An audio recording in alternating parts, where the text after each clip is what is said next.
This is how we do it. Boom, boom, boom. Nice. We just do our noraebang already? Oh, we're so ready. You're listening to the Janchi Show, hosted by 3 Korean American adoptees diving headfirst into what it means to be adopted, Korean, American, and more. And now, here's your hosts, Nathan, Patrick, and KJ. All right, well, hello. Welcome, everyone, to the second part of the Janchi event. Thank you all for coming. This is the introduction. Yay! What? What do you mean, technically? Yeah, Talk into your microphone like we're recording a podcast. Are we Nathan. actually recording? Sorry. Goodness, it's like you've never done this before. Yeah, don't you count Now you're gonna down? have to do that in cue. post. Oh, yeah. Cue 5, music. So there you go. 4, 3. That's better. My fingers are moving. It's fine. It's fine. It's fine. Yeah, we are the Janchi Show. My name is KJ. To my left is Nathan, and to his left is Patrick. We're 3 Korean American adoptees. We were spread out across the globe. Isn't that what we used to say? Yeah. Yeah, we did. But now we're a little closer Less together. close or less far. Yeah. Patrick, why do we call ourselves the Janchi Show? We call ourselves the Janchi Show because Janchi in Korean means to feast. And at the end of our episodes, we generally feast. What are you looking at? I was looking at the recording. Is it going? Yeah. We generally feast on a snack We're or something. very professional. But we also like to bring the celebratory part of it to that definition, I guess, because we like to celebrate our shared identities as Korean adoptees and talk about our heritage, culture, and everything else that binds us. Yes. Today, we have a snack, and we didn't do our homework and ask if anyone had food allergies, so that's our bad. But snack is Kosomi crackers, which you had on the show early. They contain wheat, soy, coconut, oyster, and milk. So if you're allergic to any of those things, don't eat them. But if you're not allergic to any of those things, go to town. They're delicious. They're one of the snacks that, like, of the over 100 episodes we've done now, really stick out, at least in my mind, probably in y'all's minds too. Oh, It's yeah. like top snack. And we do a snack or drink like every episode. So Well, also, we ate this one about 1 in the morning. This is that when true? we- Is this yes, what we do with Minju? Yeah. Oh, so maybe that's why it sticks out, because Maybe. we were Very all I have bought it multiple times though since that show. So It gets brought up as comparison a lot, compared to a lot of things. Yeah, it works out well. So yeah, dig in whenever you want to, because we're not going to eat it as a part of the show. It's more just like an audience thing for you to, as a thank you for being. I mean, you also have gifts, so there's that. But as a part of your gift is a thank you, and we want you to be able to feast even if you're not continuing on with us for the gogi, or Korean barbecue, as you may know. Actually, I think the people that aren't doing that aren't even here, so it's fine. We're all gonna. This is Janchi together later. exactly how the show goes when we're recording it from our computers separately in It's multiple deeply states. on brand. We're gonna start the show. We need to talk business. We're gonna start the show. Unscripted. That's that's how we what do makes it it. interesting. Speaking of the gifts, we do have a book in there, Michelle Lee's new book, the very Asian guide to Korean food.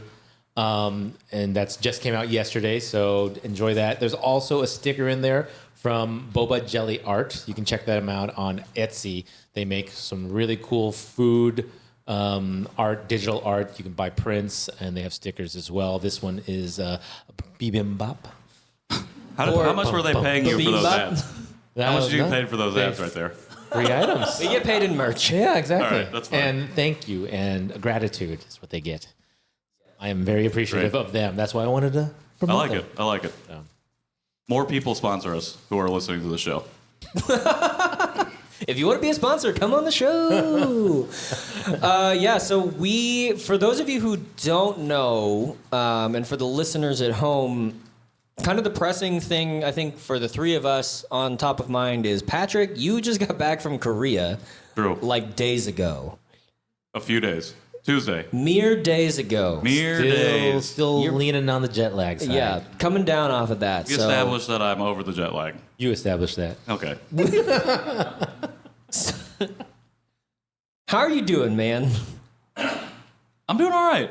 I think what's interesting is that coming back from this type of trip, you'd expect to like process, and I think that I haven't really done any of that. I've done a little bit of it in writing, but have not had the time. Got back on Tuesday, went to work on Wednesday, flew here yesterday. So it's just been pretty go, and I think we'll probably get into it here. So I apologize in advance if I start bawling. It'll happen. Also, things in advance and business out of order. At the end, we will do a Q&A if you have any questions, no pressure. And for recording purposes, if you could go use that mic over to your right, that'd be baller. We could pass it around too. If not, then, wow. No, not long I don't know how long that mic, it might be okay. Anyways, if not, it's fine. I'll figure it out later. But just do me a favor. I'm asking as a friend and podcaster, please use the microphone. It's helpful.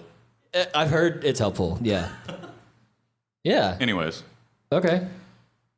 What was your... Actually, wait. Just this is explain the I'm trip. not going to ask myself questions. No. Yeah. Let's start with the background, because a lot of people don't know what the trip is about, Or what OKF who is, is running it, or any of that. and Okay, Yeah. so you want me Set to the talk about scene. set the scene for the trip? Yes. Okay, so last year, for our 1-year anniversary, we did a live show in Los Angeles at the Korean American Federation of Los Angeles. And the president of that organization, James An, is a friend of our producer, Jerry's.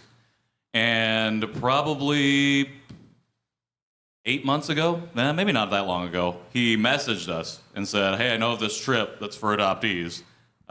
It'll be paid for, your flight and your hotel room, and they'll bring you back to Korea. And I think you guys should sign up. And so I was already immediately on the fence about signing up because this is a trip sponsored through the Korean government. It's called Overseas Koreans Foundation.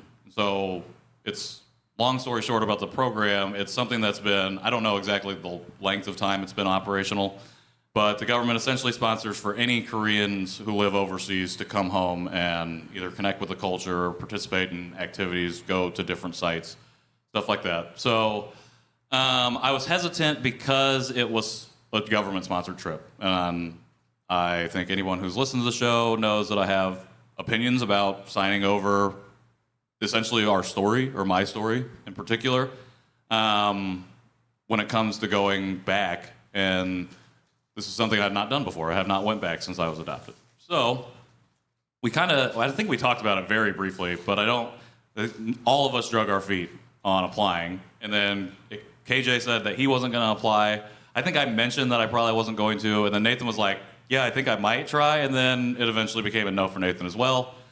I actually got a message from Liz Kleinrock, former guest of the show, and she asked me if I was going, and I said I hadn't applied yet, and she's like, you should apply. And so I thought about it some more, talked with my wife. We're getting ready to purchase a home, just started a new job. There's a lot of reasons that we came up with that were probably reasons to try and go because it was a free trip. So like I didn't have to put money towards it, especially because we're getting ready to spend a bunch of money, which we just did. So I ended up applying. I was like, the pros outweigh my perceived cons of what the program might be in the return. So applied, ended up getting accepted. And then from the moment we got accepted to the week before I went on the trip, I completely forgot about it because I just had a lot going on at work, a lot going on with this home buying process, and just a lot of other things that kind of happened in the interim between getting accepted and in my personal life and then going on the trip.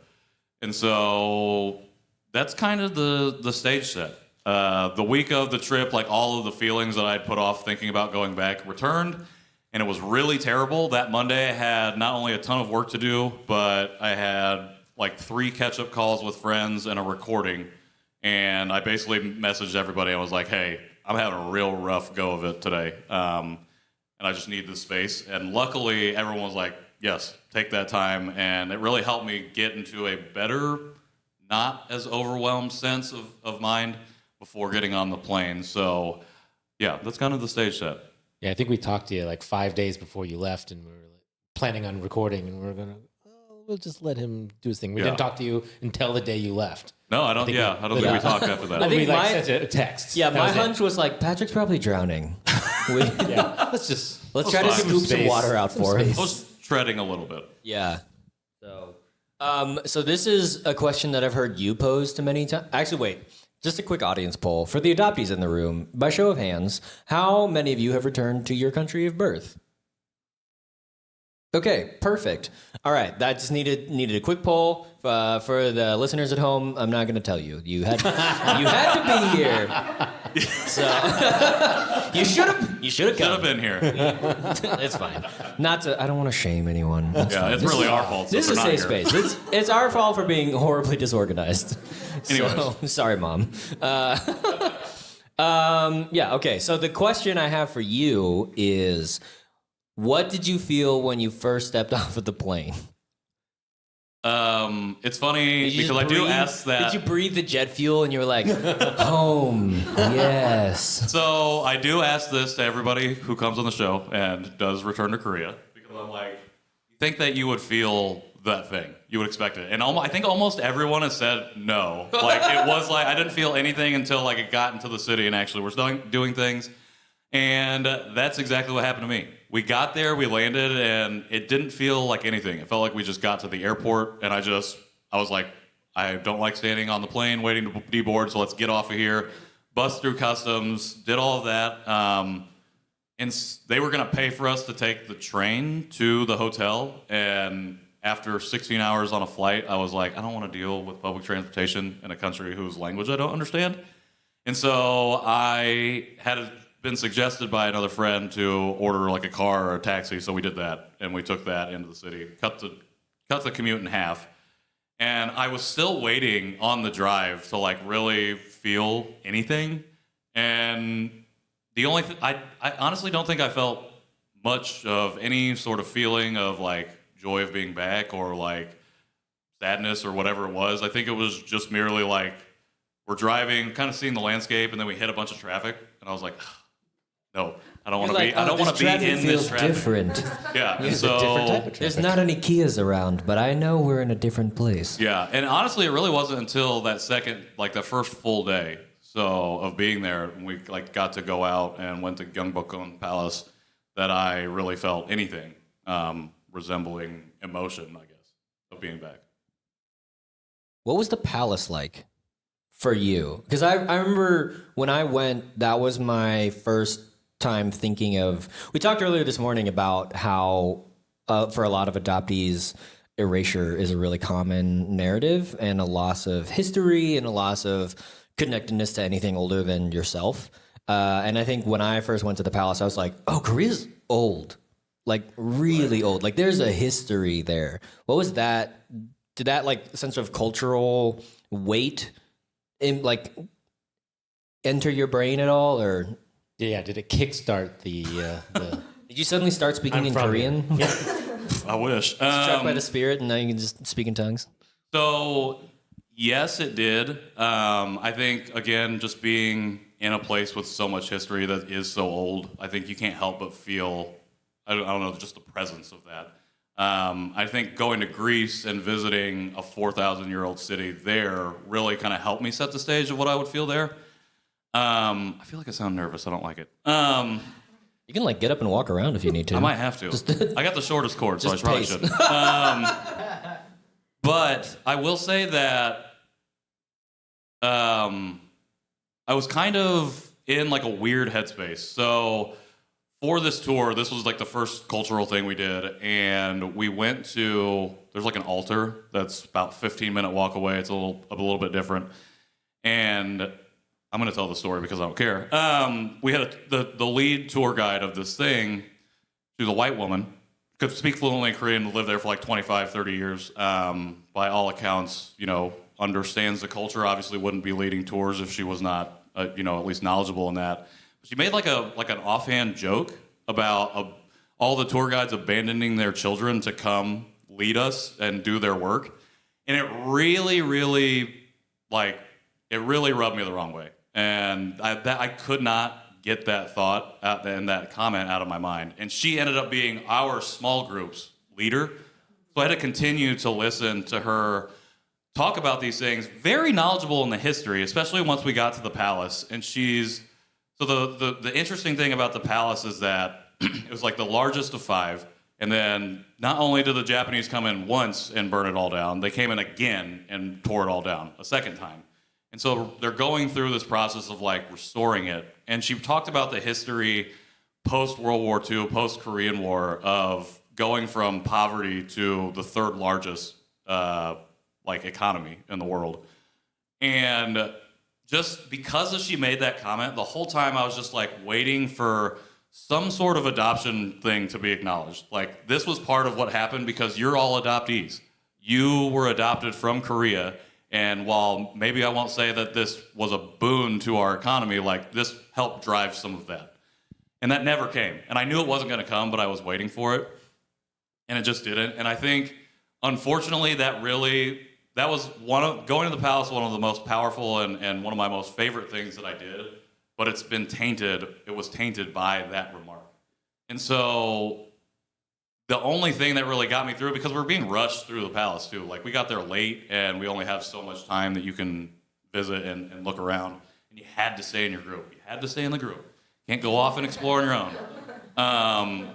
It just felt like I could feel that history, but I was rushed through the history. And I couldn't really sit there and like take it in or process. I think that's something that I'll probably talk about a lot, is not having the opportunity to process anything that I was feeling or anything that was just being said to us. All the history and information that's being fed to us, it's like, here's 5 minutes of talking and now we move. And here's 5 minutes of talking and now we move.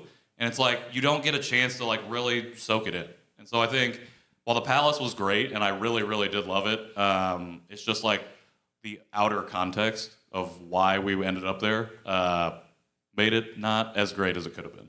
Well, that's wild too, because like I think about in the very little that I have read around Korean adoption, how essentially, I mean, part of it was like the whole who just were like heard about war babies and they're like, we can save them, but also part of it was Korea's infrastructure couldn't handle all of the war babies, right? And so like it was a way of like, we have a bunch of babies and we need to take care of them, but also some of them are like half black and we don't like that. And then also we just don't have like the infrastructure because we're a very poor country. And so I think like, yeah, for me, even hearing that, I'm like, oh, so you decided to restore your palace, but also couldn't take care of your own people. Well, that's the thing. Like the whole reason of starting international adoption outside of the Holtz doing it is that we have a bunch of mixed race children who we as a society will probably never accept. So if we ship them all out back to the United States, who's probably fathered all of these children, they got black people over there. You know, like that'll be that. But then it became, you know, actual just like full-blooded Korean children that were being adopted out on numerous reasons. Yeah. And so, you know, that was the shift. Yeah.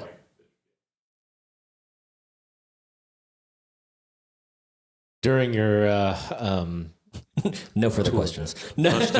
Yeah, so we don't do that virtually. We can't hit each other by accident.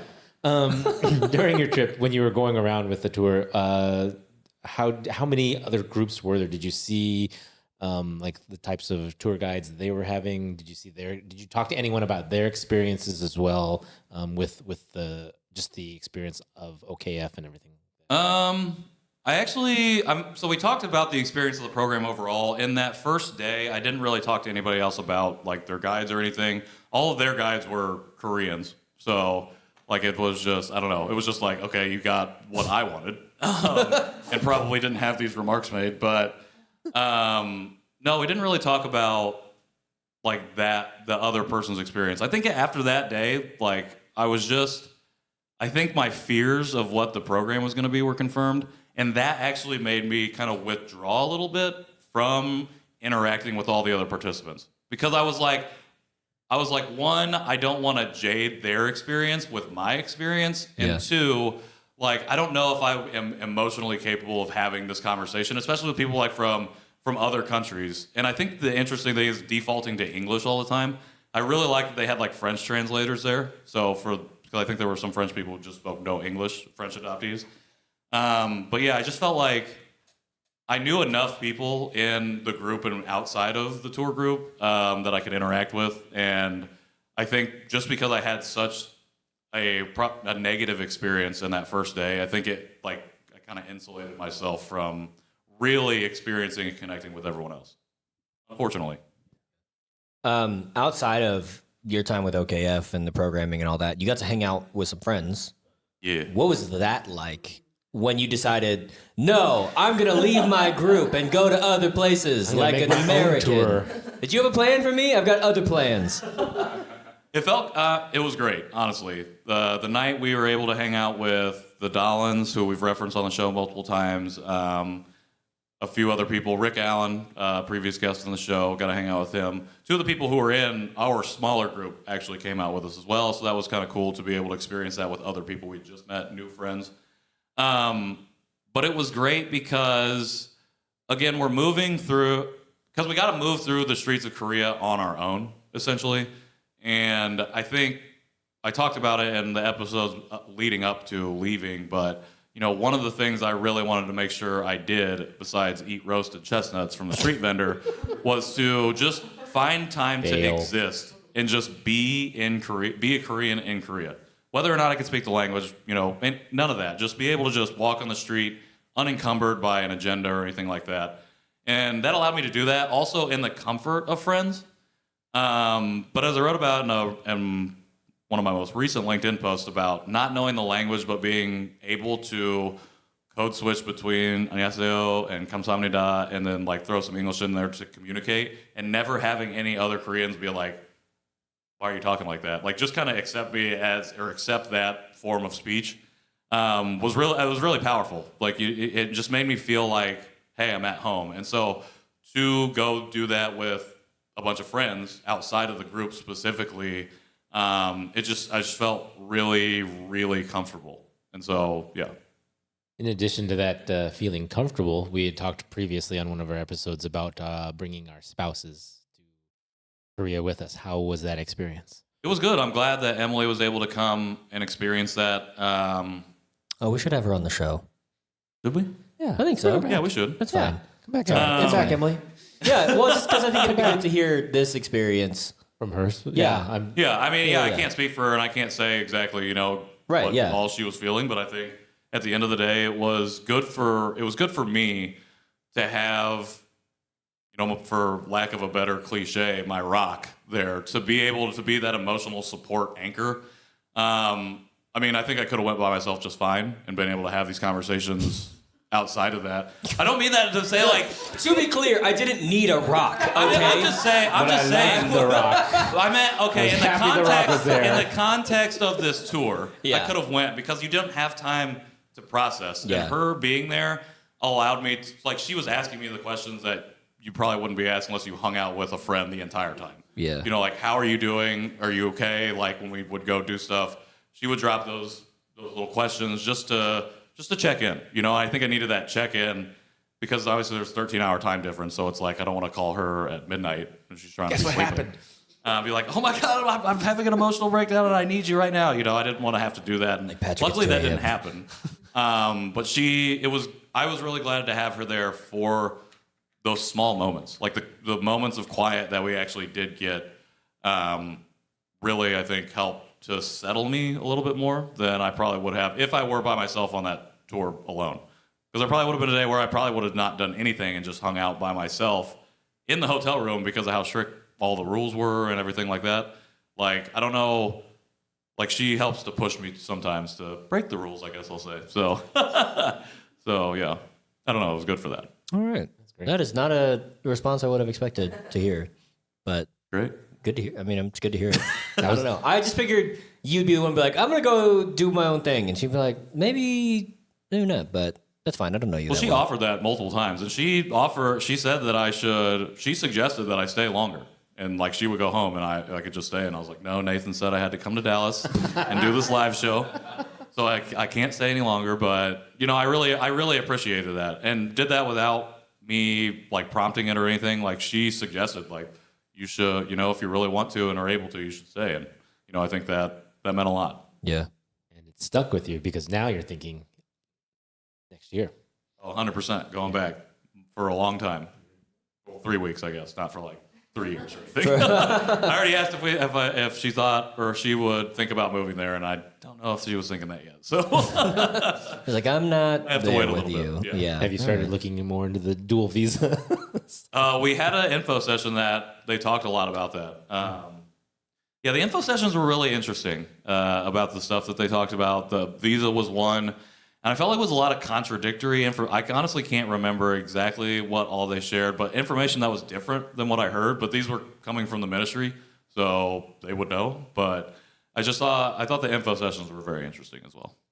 So in addition to the info sessions, I saw that they were doing cultural sessions as well. So they did some artwork, music, I think, and taekwondo. Oh yeah, wait. Did you do art or like pottery I'm curious. or something? Which one did you Whatever do? you did, you weren't happy about it. Yeah. Well, You're like, it's my own fault. So the day they sent us the signups for the different cultural activities, because it was limited to like 15 people, I think, or 20 people. I was in a place where I could not get the form to open, so I was like, I'll put this off for 2 days, have time to sign up later. Did not have time. The only things that were available were the minhwa painting, which is like using 5 primary colors to paint pictures. And then, K-pop dancing. Oh yeah. We're gonna see that later, Obviously. So If you're not going to gonna noraebang? so you're not gonna see it at all because that's the day we skipped. There were the day before probably would have been better because we went to one of the history museums. It was actually really fascinating, but also really terrible the way the tour was structured. But anyways, yeah, we skipped the cultural activities, which did look very fun. But that was the day we said we were tired. And they said, well, anyone who doesn't feel well needs to take a COVID test. And I was like, well, we're just tired. We don't feel sick. And they go, well, you have to take this test. Like, have you heard of jet lag? And then our tour group leader, as I picked up the test, she goes, hey, I just suggest that you say you're really exhausted and don't leave your room today. And I was like, So I made Emily and I take pictures of us laying in the bed. So if anybody came by, I would just send that to the group leader. Yeah, we're here. We were just sleeping when you came by. But instead of doing that, we took the metro to Yeongdong and went up to the Seoul Tower, which was really cool. You can see a lot of the city up there, a lot of the mountains, you see the Han, and they had like a Oktoberfest going on as well, which was super interesting. It was super interesting, but they had Taekwondo performances going on, but also in conjunction with, but also combating the performance was like live musical performances by what I'm assuming was a talent show, because people were just lining up and either singing, bands would come up and play one song and then they'd leave. It was really strange, but really awesome. Was it like Oktoberfest themed? Was it a bunch of Koreans Yes, it was doing... 100% Oktoberfest themed. They like German beer and stuff, and I'm like, I don't want this. I want the Korean beer. So skipping the cultural activities, I do wish we would have done it, because I would have liked to see myself try and learn the K-pop choreography. I think I could have done it, but going to Seoul Tower was the second best day. Just spending the time with Emily to go and do that and be away from the group and just navigate like menus and stuff on our own, but had no English. And so we went to a place called Jeju Noodles. And I knew what I got because I recognized what was in the picture. Didn't know what I ordered Emily. I'm like, I think you'll like this. And it was fine. Wait, what do you think? What did you get?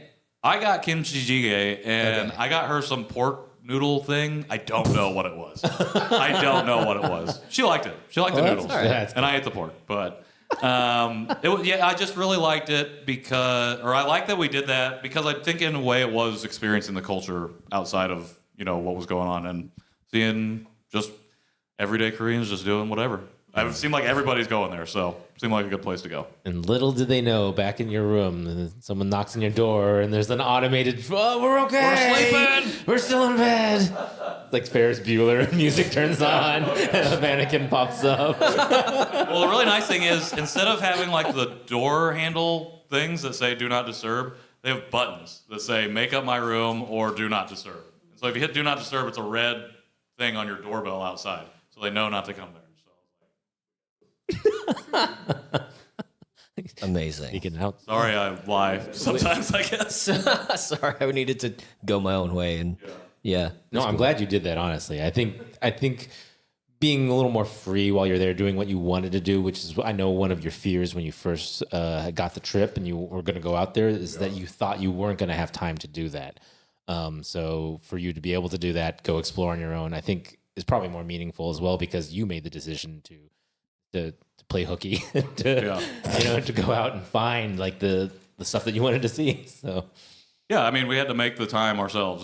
That's I mean, one of my biggest qualms with this particular tour is that it really did feel like we were in 5th grade. It was a school field trip, and I'm not gonna lie, I felt very resentful of that, even though like they footed the bill for us to stay there. Like I am grateful for that opportunity. I do recognize the privilege in being able to do that and being accepted to do this when a lot of people who have had worse experiences than me, maybe want to go back or try to go back and will never get picked for something like that. You know, I do recognize that. And at the end of the day, I wish I could give that spot to someone else because, Well, I mean, in general, we always talk about how we're not a monolith. There's probably some people who are going to say that trip was amazing. And that was 100%. the best. Yeah. It probably everyone's was experience for is them. different. Exactly. So Exactly. we're not bad-mouthing the experience. We're not bad-mouthing OKF just for you and your personal experience of doing that. Yes, my personal experience, I am. In your personal opinion. I'm Patrick Armstrong, and I approve this message. Well, I said the message. How do you think you have changed? I think that you have referenced that a little bit, even in your own comfort with saying hello and thank you, and that being the end of your Korean knowledge for now. But how do you think this shifts your identity So from who you were before?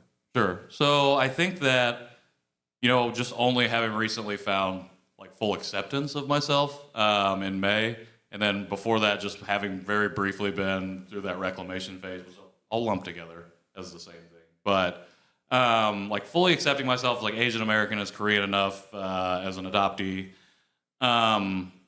Okay, so it shifted my identity in the fact that I was really worried not only that I wouldn't have enough time to do my own thing, but that I was still going to feel out of place because I've heard those stories. Mm-hmm. And I know that happens for adoptees especially, to go home or to go back to our country of origin and feel like, oh, I'm not accepted here either, even when I look like everyone else.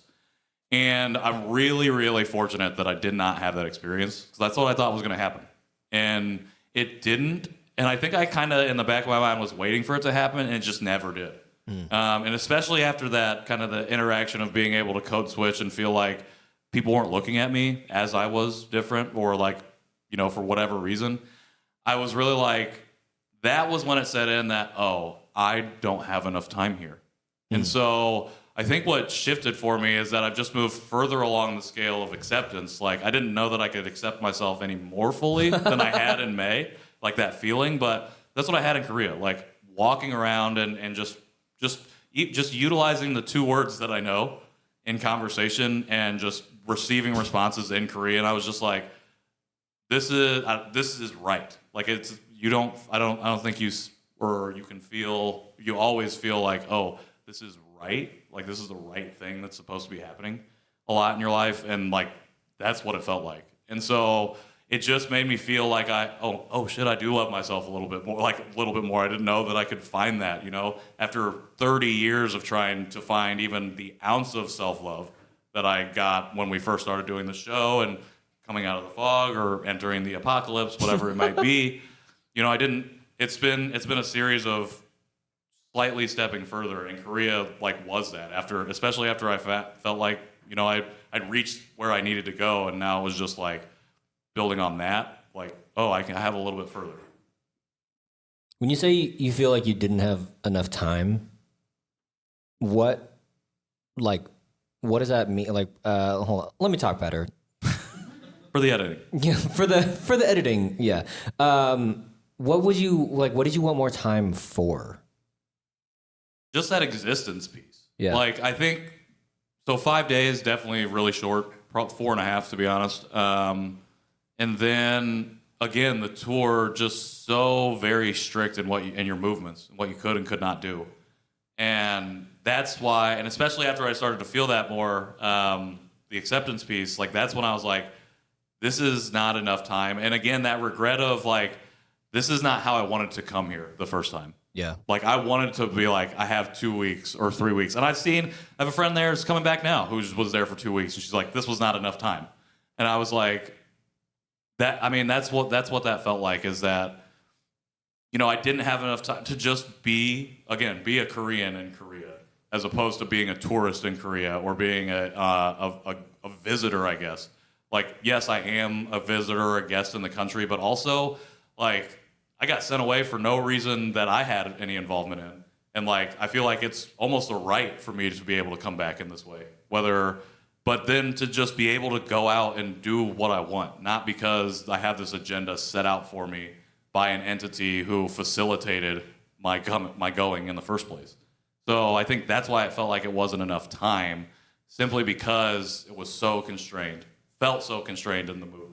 I probably could have just said, "Hey, I'm sick" the whole time, and then just went out and did my own thing. But I didn't want to be that dude. So Sure. Was most of the tour only within Seoul? yes. So it was all in Seoul. We didn't go to any other Didn't go cities. any Like you can go to like Itaewon or like Gangnam. Gangnam, yeah. Like Myeongdong. That's where I was with like the Dollins, and we went out that night. I think somebody went to Gangnam, right? Because all I think saw Liz. was somebody on OKF. Yeah, she I was on believe. that too. Oh, she was also on that. Okay. Do you remember like 20 minutes ago when he's like, "Yeah, I met up with Liz Kleinrock and." Yes, well, I know. Okay, but the only reason I say that is because I remember seeing a giant photo of hands in Gangnam that are shaped like yeah, sign Doing the dance. doing the dance, and they were taking a photo in front of that. Yeah. Somebody. It wasn't Liz though. I don't think. Oh, yeah. Probably other people went. I wonder how the people of Gangnam feel about that song. Giant big hands. Yeah, they were like, "This is not how we wanted to be popular. We were doing fine on our own, and then Psy came along and ruined it for us." Stole our thunder. They love it. They probably do. That's fine. Is it fair or accurate to say something in you clicked that you didn't know was like unlatched or like not quite connected? Yeah, but I knew that it wasn't there. It was Okay. that feeling of being Korean. Like, because of the conversation, like, again, that was like I was really beating myself up about not learning more of the language prior, because I've had all these opportunities, and then I've talked about it on the show. I'm like, oh, this is going to make me study real hard. And then is the moment. And then KJ's like, all right, read this sangul on the snack. And I'm like, I don't know what that says. Did not study at one single bit. And I've said it again, like, this trip really did make me feel like, one, I didn't need to do that necessarily, like learn it, but also the next time I go back, I'm going to have learned enough of it to, if not be conversational, not have to necessarily switch back to As much English? as much, Yeah. if at all, hopefully. So. Well, and we talked about this in the car on our way up to the play. Yeah, I think so. But like for the record, I talked about like how Koreans, when they're native Korean speakers versus when you learn how to say hello in Korean, like when you're learning Korean and you say hello, you say 안녕하세요. And when you're a native speaker and you say hello, you just say 안녕하세요. And if you're able to capture some essence of the latter, the native Korean speakers will be like, "Oh yeah, you get it." And then they respond and like they're like, "Oh, if you're like, what do you want to order, or how can I help you, or Right. whatever." Or if you're in America and they don't expect you, they're like, "Wait, are you Korean?" Because that happened to me one time. They're like, "Wait, what?" And I think like to capture that, but to go a step further, because for me, oftentimes I'll say 안녕하세요, and I'm like 안녕하세요, whatever. I'm like, "Oh, you have mistaken me for someone who speaks fluently. I'm so Right. sorry. Let me back up. I'm just here for a haircut, or whatever." And Well, see, I thought that I would feel like that. Yeah. Like when that happened, I thought I would freak out and be like, "Oh, sorry, no, I don't speak Korean. I just know this one word." And I was just like, the first time it happened, I was just like, "No, I'm just gonna just respond in English." yeah. And I had that moment again. I have these moments of like, you can do this, like lean into the discomfort of whatever it might be, or you can just continue to be comfortable. And like normally, I will like for a long time, I was doing the comfortable stuff, and like this was another moment for me to be able to be like, all right, let's see what happens. Like, let's just do it. And it worked. Are you gonna feel the same way when you go back to Indianapolis and go to a Korean restaurant? Or get your haircut and you're Or like, your a haircut? haircut? No, you like gotta I'm break some excited to stuff go out? back. I don't know. I'm excited to go back and have that conversation. I do need to get my haircut. I almost did before I left, but I did not. But no, I mean, I'm not. I mean, again, it actually makes me feel more confident to really try to lean into the Korean American organizations. Like, I think that's another thing I've been afraid of is like, I don't expect people to treat me differently because I'm an adoptee, Koreans specifically, but there's just that in my mind, and I've had people like reinforce that when I was first starting all of this. Like, oh, they'll treat you differently. It'll be bad. Well, and there's like I wish you would and I wish you wouldn't, right? Right. Like it's the duality of that. Exactly. And I think in this experience is just like, okay, you can go and like navigate this space without issue. And if they have an issue, you know, like it's not on you to fix that issue. It's like that's something that they have to walk through and deal with. So I think that's what I'm most excited about because I've been talking about doing local stuff and it's been all adoptee focused. And I want to be able to lean in more to the wider community because, you know, that's how the work is done. Yeah. I also think it's really nice the respect that probably the Korean Americans take from that when you say something like that to them. I mean, that's when, for example, when we were at CAFLA and you said, the first thing you said was "안녕하세요," and everyone. I said hello, everyone. And Yeah. they were like, "Wow!" They and I was like, cheered. that's all the Korean you're gonna get from me. On the stage, right? Yeah, I remember. We went up to accept our award, and I said, "여러분, 안녕하세요," and they were like, They "Oh did cheer. wow!" And they I was cheered. like, "That's And it for that's, my I think, Korean." That is what I mean. I think they might like as well. So. But see, that was the thing though. Like, for whatever reason, I just was able to get the pronunciation right enough to sound naturally like Yeah, they're like, Korean "Oh, you're from the speaking. country or something." Yeah, whatever. Yeah, instead of looking at me like I was, oh, you're American, or oh, you're probably adopted because you're Korean here in America and you can't speak Korean. Like, I never had them look at me like that. Some people didn't even look up, they just responded. And so I would just respond. And it was just, like, I don't know, it's just like, I guess I've never felt that before. Like, Yeah. people are always looking at me because I am different. Like, here, it's because I'm tall for some reason, and then also Korean and sound like I'm from the Midwest.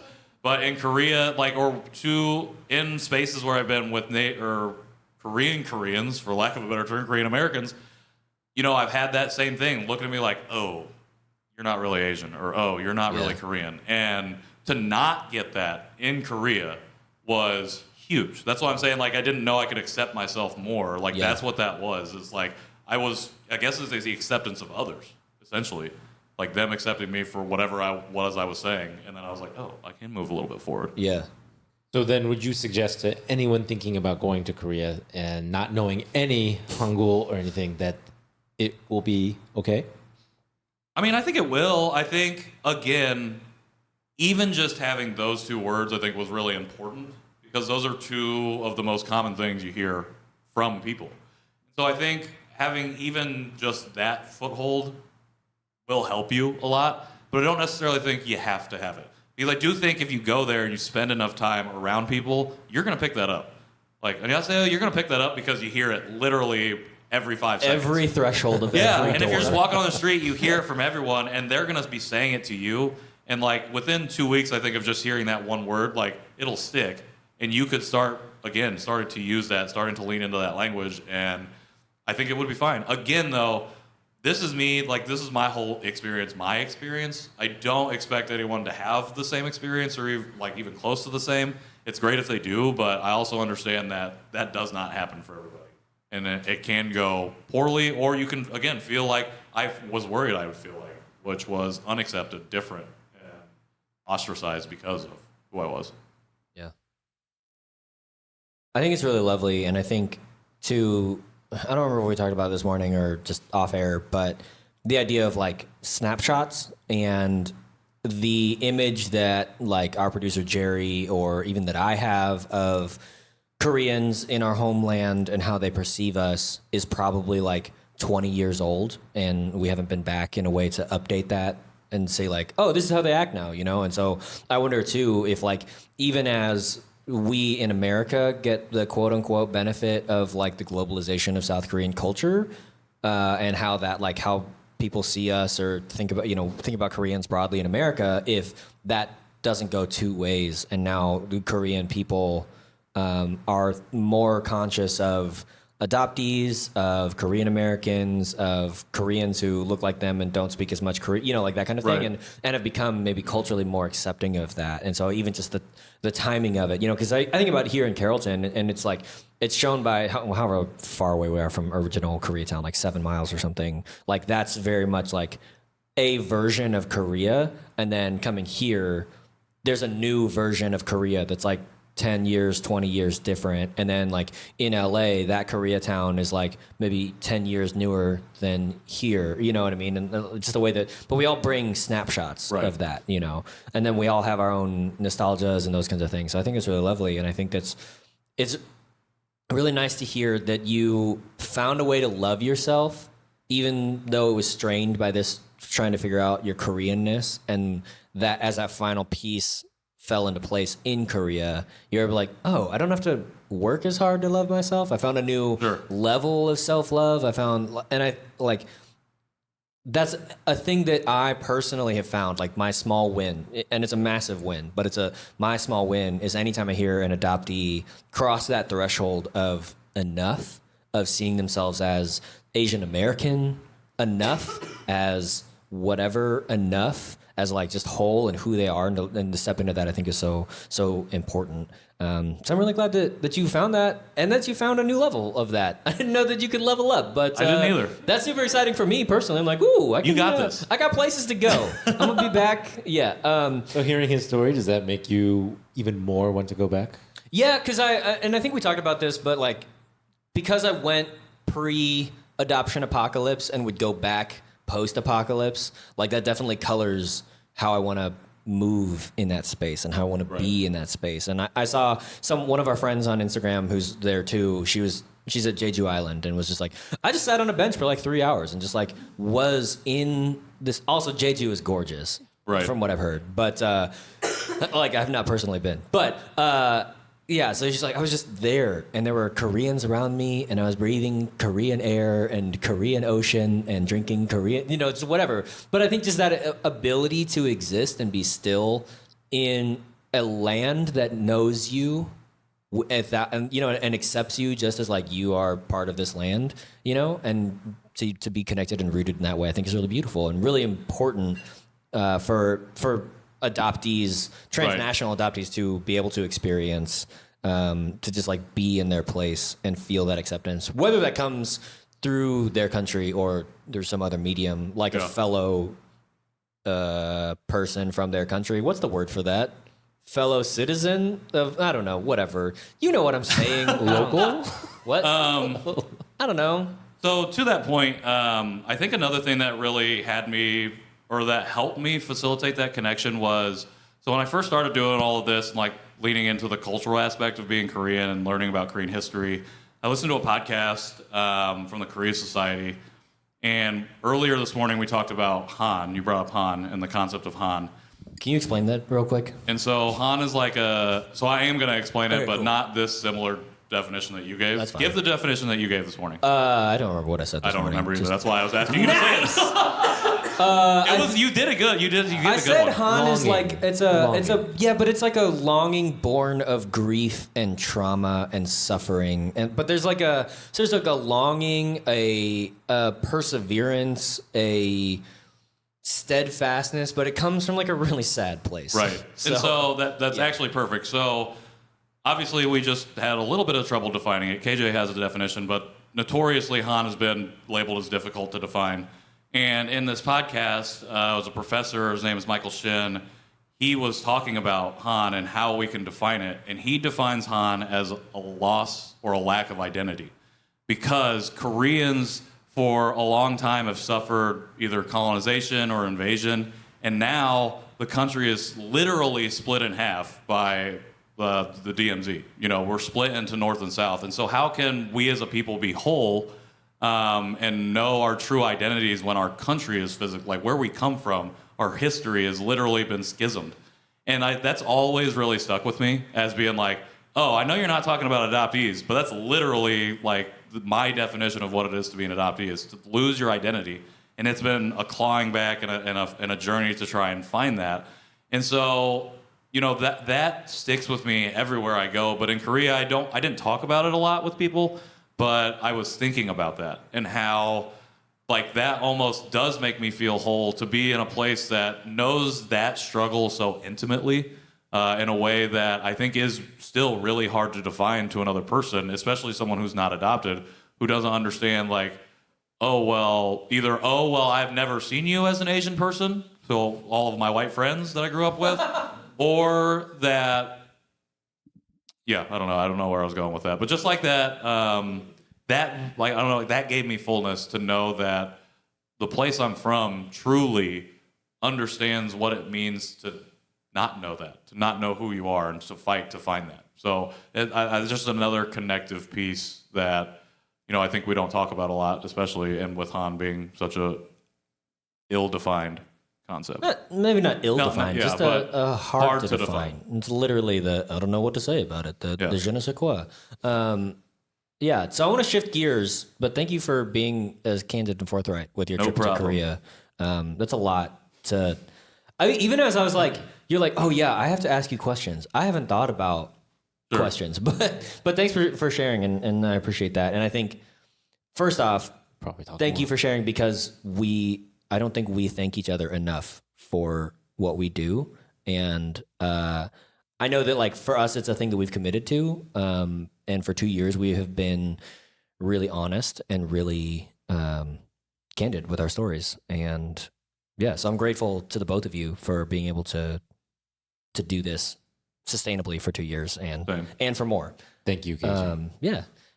So I wanna shift gears, because Nathan, you said you recently went to your college homecoming? Yeah. Right? And as I was asking Patrick about these snapshots and the ability for a country and a place to move forward, you went back to a place that has moved forward and have moved forward. And I'm curious what your experience at homecoming was, because you were like, guys, I can't wait to talk about this on the show. So talk about it on the show. A couple stories, yeah. Well, I had a couple stories. I had a couple interactions, but no, it's been great to be back in Colorado to see some of my old friends. But also, it's been, it's been a time during the pandemic. It's been a time where things have happened, and so there's lots of things I don't know how to talk to some of my friends. I don't know what political stance they have. Colorado is a very nice place with kind of a middle ground of a mix of everything. So again, I just try to be a little bit careful with who I'm talking with. Being that a majority of my college friends are white, so let me face it, all of my college friends are white. All right, majority. But so when I was back, I was up at homecoming, and actually there was our fraternity that I was in actually had a little event. And there was another guy who was there, and we started talking, and he's Korean, and we just started talking. He goes, "Yeah, I'm Korean," and I was like, "Sweet." Fist bump. High five, buddy. High five, Koreans. Me and too. Then I was talking, yeah. And then I started saying something, and I said, I was like, well, I'm a Korean adoptee. And he goes, oh, me too. Like, double fist bump. Let's do that again. And I was you're like, come on the show. You gave him a sticker, invited him on the show. Gave him a sticker. No, but I just thought that was so amazing that here I am, meeting some of my old friends, some of my, people that I haven't seen in 10, 20 years. Here I'm back at the campus that I was still in the fog while I was in college, not wanting anything to do with anything Asian or even Korean adoptee related. And then here is another Korean adoptee who's joined my fraternity. And I texted my wife, and I was like, "There's another Korean adoptee who's in the fraternity." She was like, "Oh, it's like little you 28 years ago." You're like, "Wow, great. Thanks." So did you? You're like, we're not Asians on the show, Allison. Did you spot this gentleman and seek him out, or I did, and I mean, you're like, you're darker than everyone else here. You're not. No, white. I just wanted to go talk to him. There was actually another lady there who's Korean, and I was talking to her. Again, I wasn't pinpointing only the Asians to talk to. I was talking to everybody. But in my mind, I mean, Sure. in a group of 50 people, there's 3 Asians, and you're well, I'm gonna go talk to them eventually. And so Were they in your same? Was this just a fraternity event, or was it like part of the homecoming? Was like, oh, it's not like class reunion. I guess No. I was conflating. sorry, it was a fraternity alumni event. Cut so, that. yeah. Cut that. I'm not gonna cut it. But yeah, no, it was just very nice to be there and actually see that there's some continuation of that. There was actually also there's an Asian American group there too, and I was seeking out their booth because I wanted to go talk to them because they're an organization that when I was there completely abandoned because they were like, "Hey, join us," and this, and I was like, "No, thank you." And I just didn't want anything to do with it. But now I've donated to them, and I know the names of a couple people that are in it, and I wanted to go find them, and I was really mad because I couldn't find them. And I was like, so next time I'm going to look for them, and I'm going to find them because I just want to have a conversation. I just want to see, who's joining their organization. What are they doing? Things like that. Things that I kind of missed out on, I guess, back in college. You live close now, so you can just drive up there and kind of walk around campus, figure it out. Run randomly on campus. That guy looks too old to be here. Not ageist on the show. You just said it. They might be ageist of the campus. I don't know. It's true. That is true. That's legit. All right. You kept it pretty under wraps, or we didn't ask any follow-up questions. So is there anything else that you want to say about it? Because I don't have any follow-up questions. I was like, no, that's it. That's all I wanted to share. Good. I ran into another CAD, and that was cool. I mean, have you gone back to any reunions or like college? No, I currently live in a place that I left for 10 years. So this is deeply... This is your reunion? Yeah, like this is deeply my neighborhood. And I was saying in between sessions, like when I left this area, there was only H Mart and Yogurtland. And now I come back and there's like little Korean Mecca. Does that track? That tracks. And there's still OG Koreatown. But this place is new and so trendy, and it's hard to find parking and whatever. And was it a shock to you when you came back and saw all of this here? Or were you aware that this was building up? Yeah, we'd visit all the holidays and stuff, and my niece would keep me abreast of like, yo, this place is popping off, and I was like, all right, girl, I see you. So you just got a 10 by 10. You got to check that out. No, yeah, I mean, legitimately, she was like, no, Daiso, Tesso on the other side. And I was like, what the heck is 99 Ranch? And yeah, whatever. So, so, I mean, I knew it was growing and I knew that it was happening. But then like when we moved back, I was like, oh yeah, we could live so close. I mean, we did live close. And then I was like, there's a lot of Koreans here. And I was like, this is too many Koreans. I can't, too close. I can't, well, not even too close, but it's the same thing of like, it felt like, whether or not this is true, it felt like they had all just immigrated. And I was like, I can't be what you're looking for. And also you're not what I'm looking for. And I found myself looking out for more Asian American spaces because as I have changed and come back, I only know white spaces. So I'm like, how do I make no more white friends? I want more friends who are not white. Take me to there. How do I? No offense to any of his friends listening.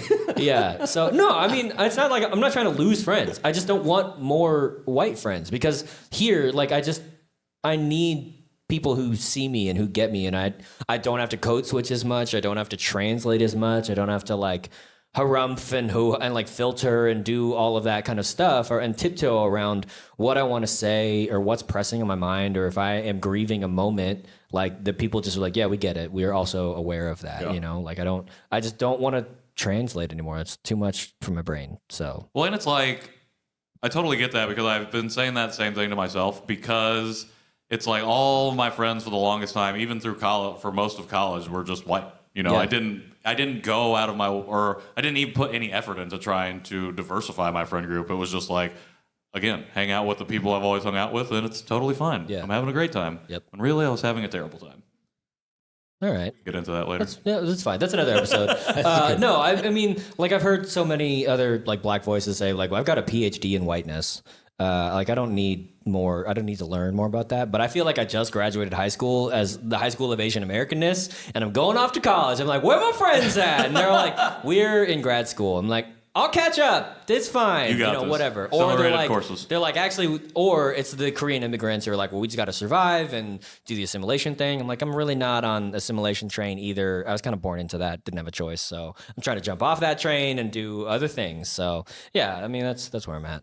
I'm still very impressed being here in Carrollton that there are so many Koreans here. Thank you, I did that. Who are you plugging right now? I'm not plugging the city of Carrollton. Only me. I want to shout out the city of Carrollton for having more Koreans. By leaving, many came in my absence. They are here because they heard KJ was coming back. No, because they left. They're like, oh, he's gone, finally.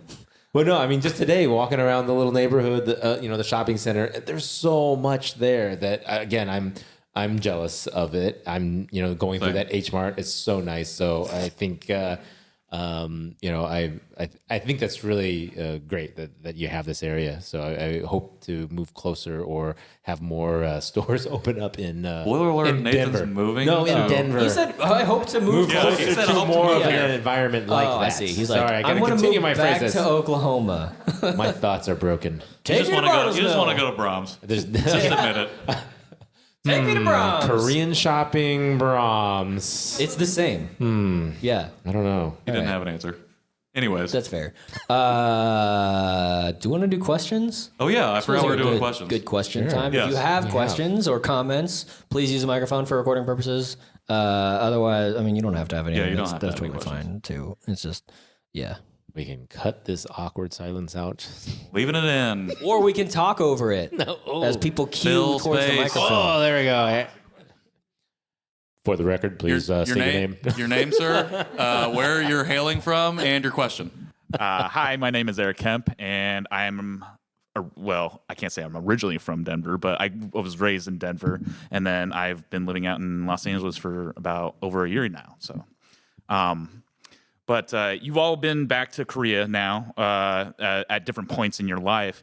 And then you mentioned like that you went with Emily, and that was your rock. You didn't need the rock, but you had the rock. You had the rock. On there twice On now. the record, Can't cut it out on the because I said record, it he twice. did not need the rock. He did not need the rock, But I liked it. I just wanted to reiterate that. I But appreciate that. Thank you. But within that context, and you guys kind of spoke to this earlier from the interview portion, where kind of trying to navigate your own journey with your parents.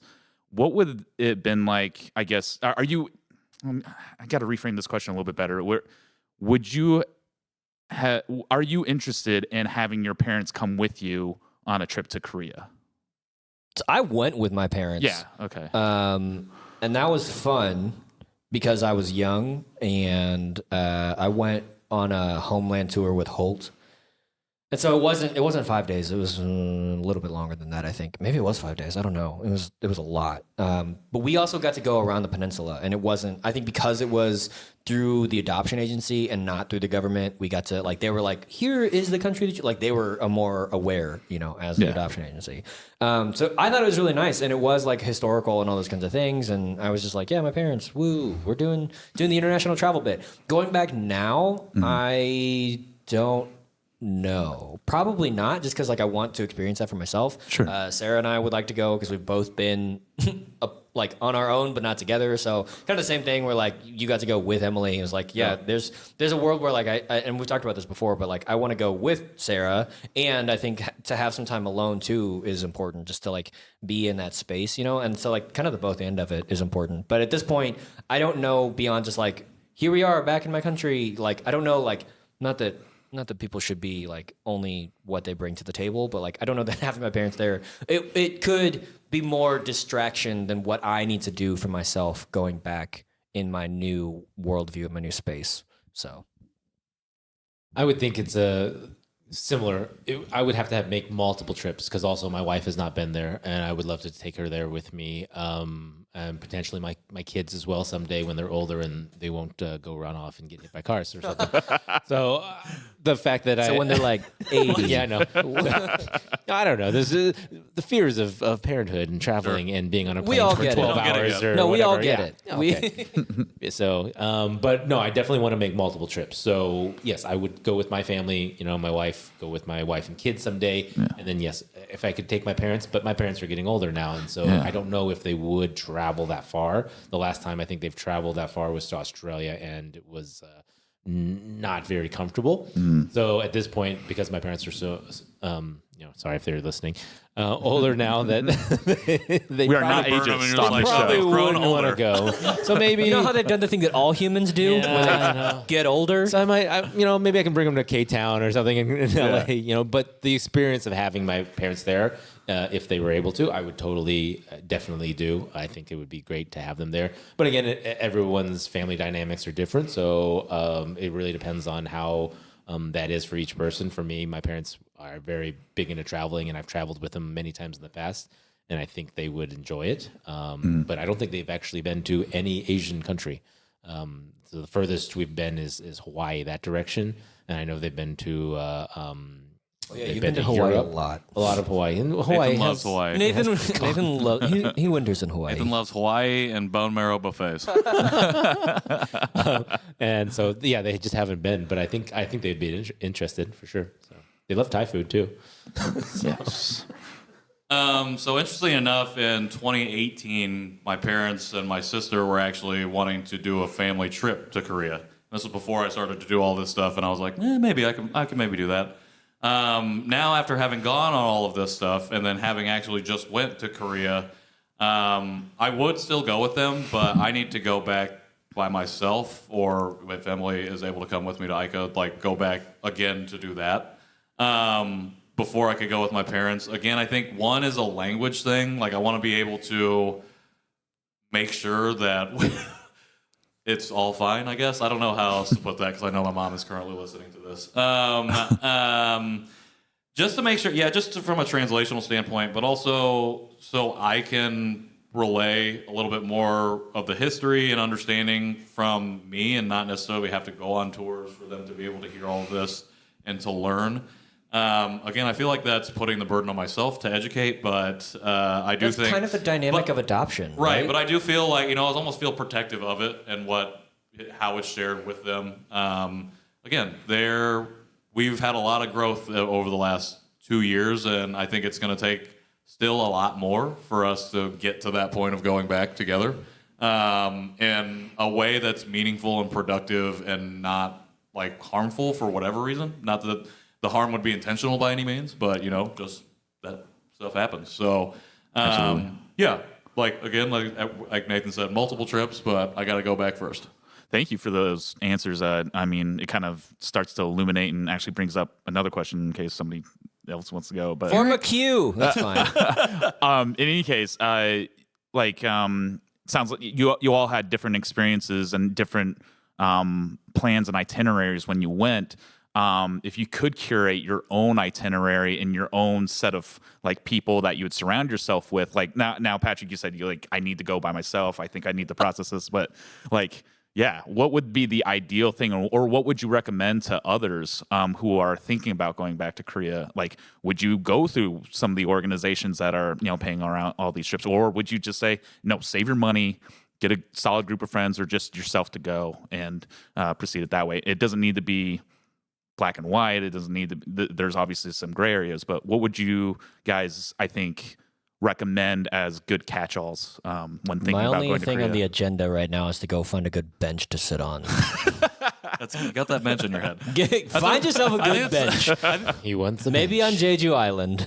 I think it's a really good question. I know that I've been maybe not the friendliest about the tour that I went on, but I think one thing that is helpful to when you go back is to have somebody kind of plan some of this stuff, or at least the transportation and things like that, to know that you have a little bit of that settled. I don't necessarily think you have to do that through this particular one, but I know that there is an organization called Me in Korea. I think they're based out of LA, but they, yes. I know, I've only heard good things about that tour. And so I would suggest, looking into what is available tour-wise. I don't think that's the worst option.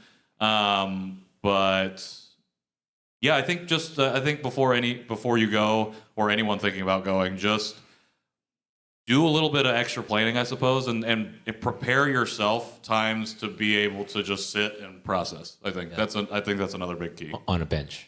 On a bench.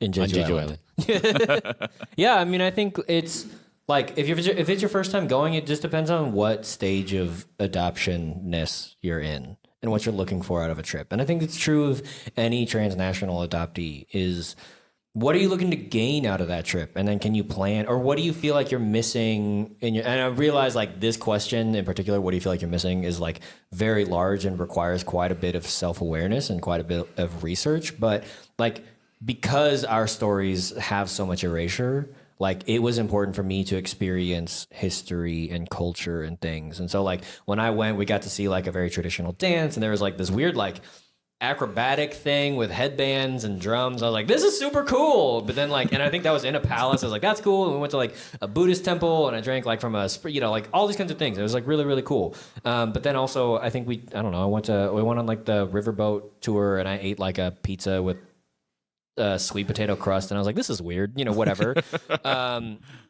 So like bits of that tour were important, but then also bits that I've experienced like in LA or with other Korean American friends. But like when you drink alcohol, this is how we drink alcohol. Or like when you do gogi, well, first off, we call it gogi, not like just barbecue, but like little bits of that like come in social interaction for me were so important to feel more Korean and to get, and it did, like I said, it didn't need to happen in Korea, but it was someone from my own ethnic origin, whatever, sharing that bit, and so like if you want that, if you need that, if you feel like you're missing that, then bring someone along who knows that, or like try to figure out a way to connect that. But if you feel like you're missing history, then like go and do the history bit. Or if you just like, I don't know, BTS is playing and I want to go see them in their own land, like great, do that. Like it's just, I think it like catering it to where you are at the time is the best way to get what you need. And I think be open to new experiences. I know, Stephanie, you shared earlier, you're like, I wasn't really looking to start a birth search, but then like, I was like, I want to like open the door, like personally, like I'd like to have the door open or, whatever. So I think just being open to letting yourself change, even in the moment, even like when you're there, I think is really important. So. Yeah, I think that framing or that why of why you want to go back is really important. I think former guest of the show, Jenna Antonowitz, Mayor Jenna, the Honorable Mayor Jenna. We salute thee, Mayor Jenna. We talked about that, and like her framing, she went on a tour, but her framing was like to enter reunion, and I was like, that's interesting because that's not at all why I'm going back. Like I don't have any mind of doing any searching or anything like that. But to your point, staying open to something that could potentially happen, whether you asked for it to happen or not, is important. But I think kind of nailing down the framework of your trip in general and the reason that you're wanting to go back, I think is important because it'll help you build, who do I want to go with? Should I go on a tour or should I build in a group of friends or whatever that the case might be? Especially friends that you're comfortable with, that you would travel well with as well. I've gone on a couple international trips with a friend who was the first time, and it was actually to Japan. It was not a good experience. I hate them now. I feel like some of it ruined the experience. But Sure. So yeah, be careful on who you bring and invite. And Yeah. but I think we all talked about it many years ago or many months ago, and Many years ago. We didn't Did we know know each each other many then? years ago. it was at the beginning, but we made jokes about the beginning, all we going talked to about Korea this. together. Right? Oh, yeah. So it would have been a very long time I ago. don't think it was a joke. It was It would have more been like approximately maybe. 2 years ago. Sure. But one of the things that we did say is that I think we all agreed that it would be nice if we went alone first. We did say that. Or like have it to where we Yeah. could stagger. There was time Right. Yeah. with each other and time where we were not going to hang out with each other, even if we were there together. Yeah.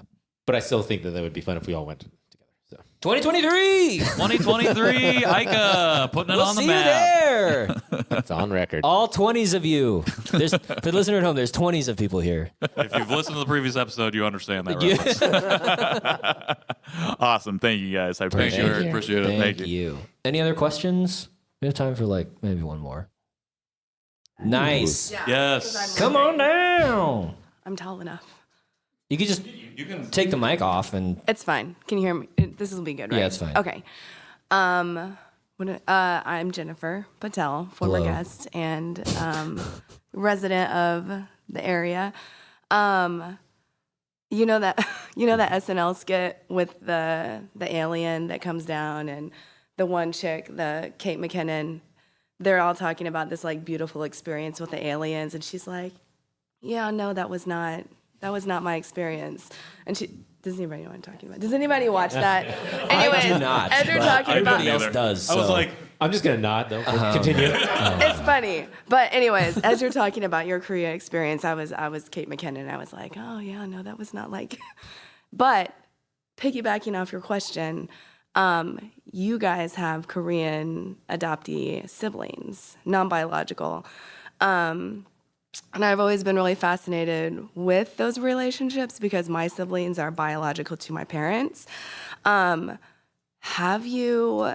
And I think what I've heard in general, not always, but is that like adoptee siblings kind of never talk about their adoption. Like when they're younger, it's just sort of like a thing that but it's not like a bonding thing at that age because you're not in the apocalypse yet. You're still young. Is it now? Like, are you in a different place with your sisters? Like, would you go with them and be sort of supportive to each other? You looking at me? Yeah, No, no. No, you guys. She's looking at me at 'cause first. Okay. you haven't. It's tough because again, this would be my sister's story and what she's shared. I mean, she's been a guest on the Yes. show as well. I get it. We've had a lot of guests. Well, Patrick's sister's been a guest I was too. going to say that. My So- sister been on No, the show. I think I don't know. I haven't had that deep conversation with my sister about is she wanting to go back. I mean, I think she likes to travel. So I do think that is in the possibility of the future. And if she would like me to go with her, I would go. But if she'd like to go by herself, then that's cool too. We haven't really discussed that as a new possibility after all of like even the Janchi Show and coming out of the fog and stuff like that. So it's a question that I would like to pose to her one of these days, and then she's probably listening. So who knows? Maybe this will start it. Yeah, my sister's also been a guest on the show, number 10. Okay. All right. Let's not shame my sister for not being a guest on the show. So, yeah, I definitely would go back to my sister. As far as, like, do we talk about adoption, it definitely, when we were younger, we didn't. We weren't really even very close, even though we're only a year and a half apart in age. We were 4 years apart in school, where our birthdays fell.